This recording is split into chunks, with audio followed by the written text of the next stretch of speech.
Hello, ഇന്ന് നമുക്ക് ഹോസ്പിറ്റലിലേക്ക് പോകണം കേട്ടോ. പിന്നെ നമുക്ക് PV ചെയ്യാനുണ്ട്. സത്യം പറയുകയാണെങ്കിൽ ഞാൻ ഭയങ്കര എക്സൈറ്റ്മെൻറ്റിലാണ് പോകുന്നത്. നമുക്കറിയില്ലല്ലോ നമ്മുടെ ഫസ്റ്റ് എക്സ്പീരിയൻസിൽ. അപ്പോൾ ഞാൻ ഒരുപാട് പേരെടുത്ത് ചോദിച്ചപ്പോൾ 90% ആൾക്കാർ പറഞ്ഞത് വലിയ കുഴപ്പമൊന്നുമില്ല, നമ്മൾ റിലാക്സ് ആയിട്ട് കിടന്നാൽ മതി. പക്ഷെ 10% ആൾക്കാരെന്നെ പേടിപ്പിച്ചിട്ടുണ്ടായിരുന്നു കേട്ടോ. അങ്ങനെ നമ്മളവിടെ എത്തി, കാഷ്വാലിറ്റിയിൽ നിന്ന് OP ടിക്കറ്റൊക്കെ എടുത്തു. പിന്നെ എനിക്ക് മറ്റേ ലാബിൽ പോകേണ്ട ഒരു ആവശ്യം ഉണ്ടായിരുന്നു. കാരണം ബ്ലഡ് ടെസ്റ്റ് ചെയ്യാൻ കൊടുത്തിട്ടുണ്ടായിരുന്നു. അതിൻ്റെ റിസൾട്ടും കൂടി വാങ്ങിയിട്ട് നേരെ ലാബ് റൂമിലേക്ക് പോയി. നമ്മൾ അവിടെ നമുക്ക് ഫോണൊന്നും യൂസ് ചെയ്യാൻ പറ്റില്ല. സോ അതുകൊണ്ട് അവിടുത്തെ വീഡിയോസൊന്നും എടുക്കാൻ പറ്റില്ല. അങ്ങനെ എൻ്റെ PV കഴിഞ്ഞു.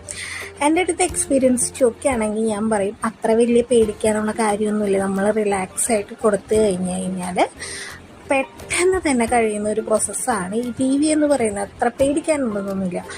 അങ്ങനെ ഞങ്ങൾ അവിടെ നിന്ന് ഇറങ്ങിയിട്ട് പിന്നെ ഫുഡ് കഴിക്കാനായിട്ട് കയറി. ഫുഡ് മീൻസ് ഞാനൊരു ഷേക്കും ഒരു മുട്ട പപ്സും കഴിച്ചു. അമ്മയുടെ അമ്മയായിട്ട് എൻ്റെ കൂടെ വന്നിട്ടുണ്ടായിരുന്നു. അവർ സർബത്ത് മാത്രം കുടിച്ചു. അവർ പാവങ്ങളായതുകൊണ്ട് അത് മാത്രം കുടിച്ചു.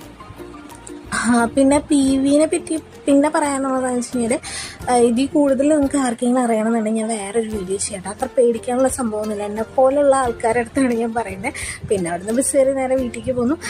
അങ്ങനെ അഡ്മിഷൻ ഡേറ്റും കിട്ടി. അതാണ് പറഞ്ഞു വന്നത്. അടുത്ത ബുധനാഴ്ച മെയ് 21 അഡ്മിറ്റ് ആവാൻ പറഞ്ഞു. അപ്പം അത്രയും